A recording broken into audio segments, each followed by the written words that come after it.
The starter with the button. They're ready. The all clear given from behind the gates. They're away and they're racing. GT slow to go, and missing it as well is the Lucky Chip, Cable Rock, along with Car Savina and Minefield. All began well, and so did the favourite going forward, Reminiscence.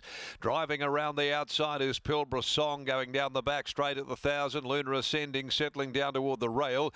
Dominant Force has now moved forward, quickly going up around the outside, followed further back then by Silent Armada, and then GT last of all, the Lucky Chip. They went by the 800, and Cable Rock was able to go to the front from Pilbara Song, striding over. Now this has given the favourite Reminiscence a great run just in behind them, third on the outside of Minefield.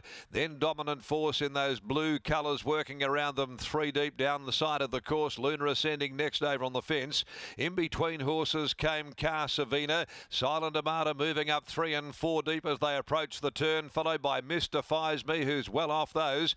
GT and the Lucky Chip down by the 300 now, and given its marching orders, Reminiscence by Johnston Porter has raced up to grab the lead from Cable Rock with 175 to go. Silent Armada, Minefield. Here comes GT down the outside, the former Victorian rattling home. Reminiscence, though, being ridden with great vigour from on the outside, GT and Reminiscence. Reminiscence just got there from GT, a big run at its first start here in the west.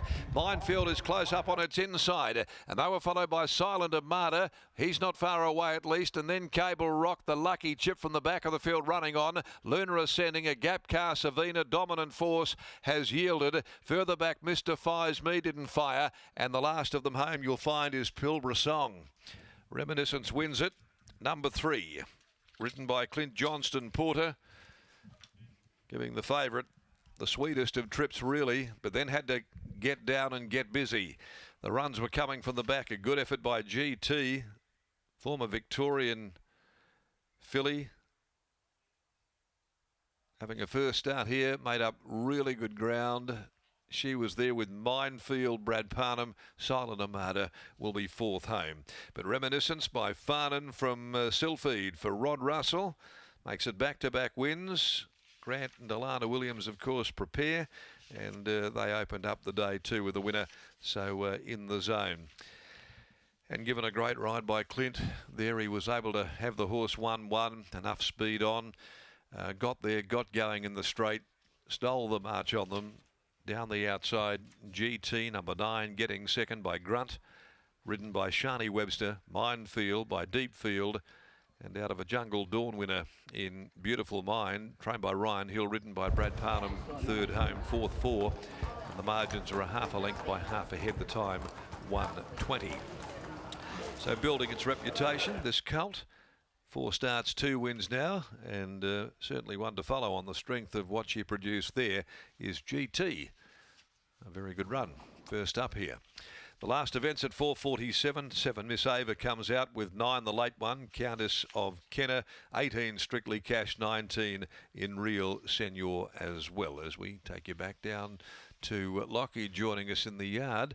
2 goes, 2 wins now for Reminiscence. Johnston Porter give it every conceivable and then had to stoke it right up in the last 100 to stave them off.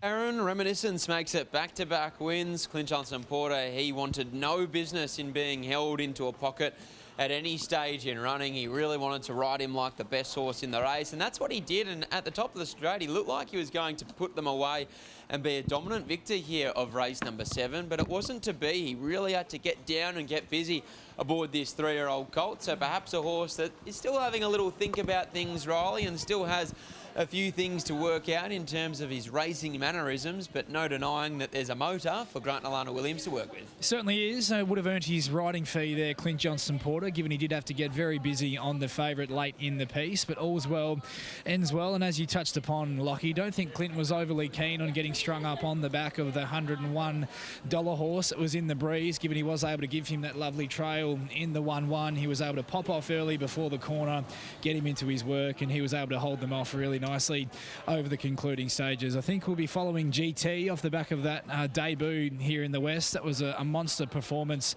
from that 3-year-old filly who was having her first start for Glenn Webster as well, who's seemingly doing a great job with some of these acquired and tried types that he's bringing across here to WA. Exactly right. Put GT into your black book.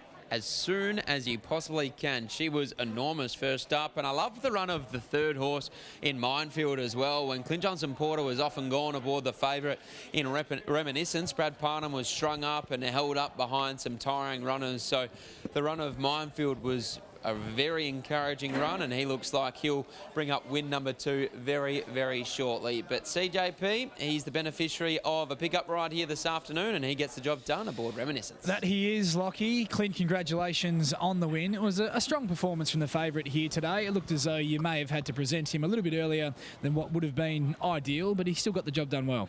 Yeah, definitely. It was more a matter of just me not stuffing it up. I thought I had early, and I had to use him a little bit to get in to the one-off line, and then I felt like I was going to get pocketed up, and we didn't want a repeat of what Pikey did last week, so I just made sure I was in the clear. You did hit the front pretty early in the straight. Does he give you the impression that he is still a bit green and new to it all, this horse? Yeah, definitely. I idled up to him probably a lot quicker than I thought, but I knew I had the second favourite on the fence there, so I just wanted to make sure he wasn't going anywhere. Was he doing everything right pre-race, given he is still very early in the infancy of his racing career? Yeah, he's a funny character. He's real laid back and cruisy, but then at the same time he's sort of pulling away from the Clark, and he's still got a lot to learn. I think the impression is, or the plan is, to try and step him up over a bit further in time as well. Does he give you that impression that he can continue to furnish and strengthen up as they get him out over a bit further? Yeah, definitely, and on top of that too, like he's jumped up a bit in weight, so to be dominant like that's still a positive. Great ride, well done on the win. Thank you. There's Clint Johnson Porter. He combines with Grant Alana Williams and their 3-year-old Farnan Colt in Reminiscence. Makes it back-to-back wins in taking out the Schweppes Handicap.